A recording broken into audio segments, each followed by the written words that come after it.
We talk about Franklin's often here at AVC, and it's just an area we are convinced and firmly believe is one of the hidden secrets. And when you do the math, you look at behind the scenes, it kind of shows you all of that is nothing but surprising for a coin that's almost 3/4 of a century old. But we normally talk about uncirculated coins or sometimes 64 grade. We very rarely get to talk about 65s. And even fewer times we talk about 65 FBLs. Tonight is one of those nights. Two great Denver Mint issues tonight, everybody. 1958 and 1959. These are 65 grade gems, and they are FBLs. Wow. What is an FBL, you ask? That stands for full bell line. So on the reverse of the coin, there is a Liberty Bell. And at the bottom of that bell, there are 6 lines. So there's 3 at the bottom, a space, and then 3 right above that. Now, in order for these coins to qualify with the FBL designation, the grading services require, so for example here, NGC, those lines to be complete from left to right across the entire bell. These are FBLs, which means the lines are 6 distinct lines across the bell, and they are also Mint State 65s. I'm a numbers freak with this kind of stuff, and that's how I got so involved in the Franklin series with a couple of our good friends in the industry. Because can you believe these numbers?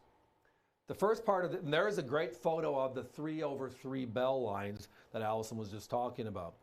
And the first thing comes to mind is why? And part of that is very simply that in 1980, we have silver go to $50 an ounce for the first time. It's gone a second time in the last decade, if you might recall.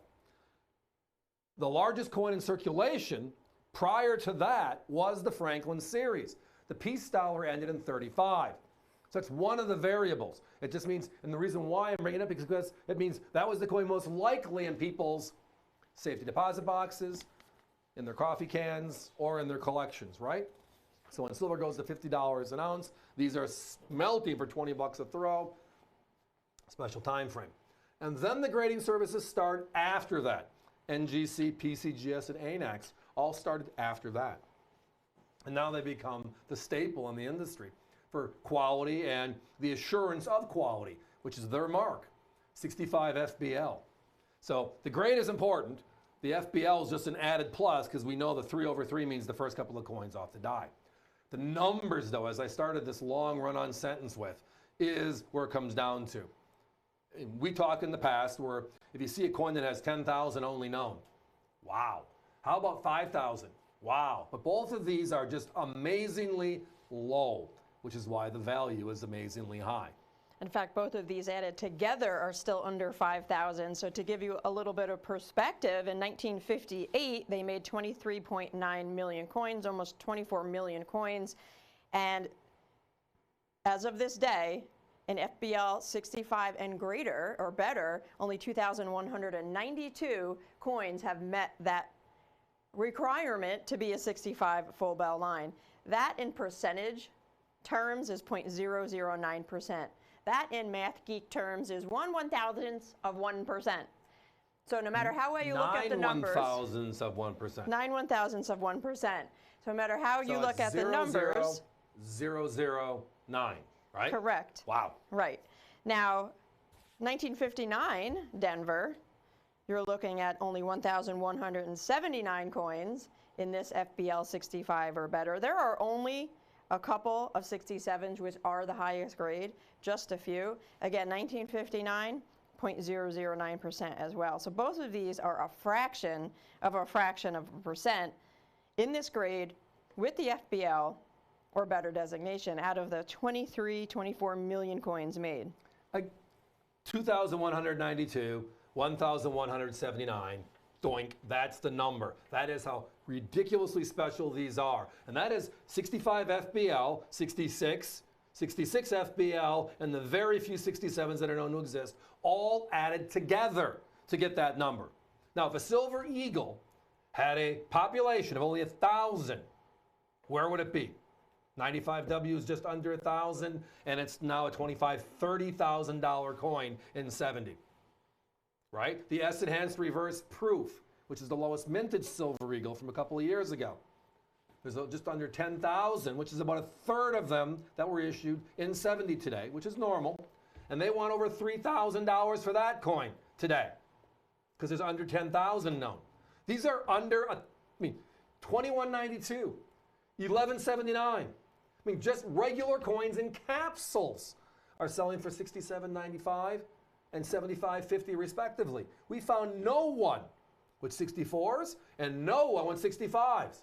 If we couldn't find that, you're not going to find anybody with 65 FBLs. It's just crazy right now. But it comes down to how many coins are out there.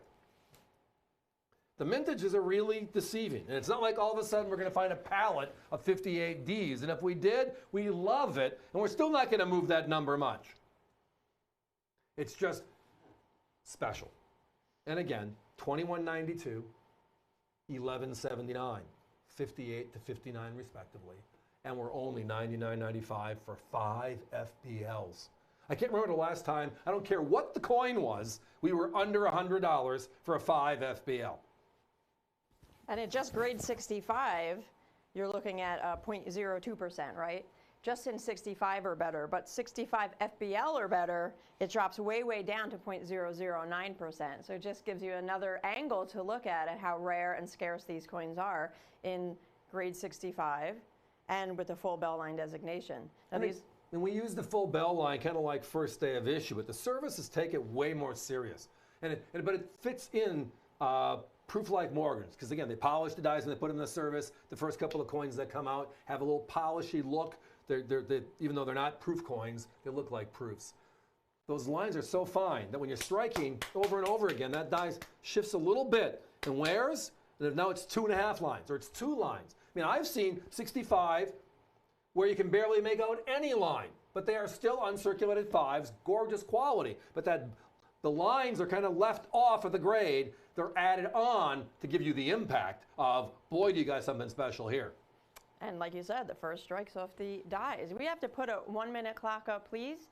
These are the Denvers, the mint marks on the reverse above the Liberty Bell, in case you're just learning about Franklin's tonight. These are the 90% silvers. They are the last large 90% silvers to circulate, because that peace dollar ended in 1935. They pulled silver in 1964, and then it was copper clad going forward.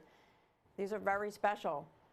24 million coins made in 58, 13 million coins made in 1959, 2,192 in FBL 65 and better, 1,179 on the 1959s. Now this graphic will come with your purchase of either one of these dates.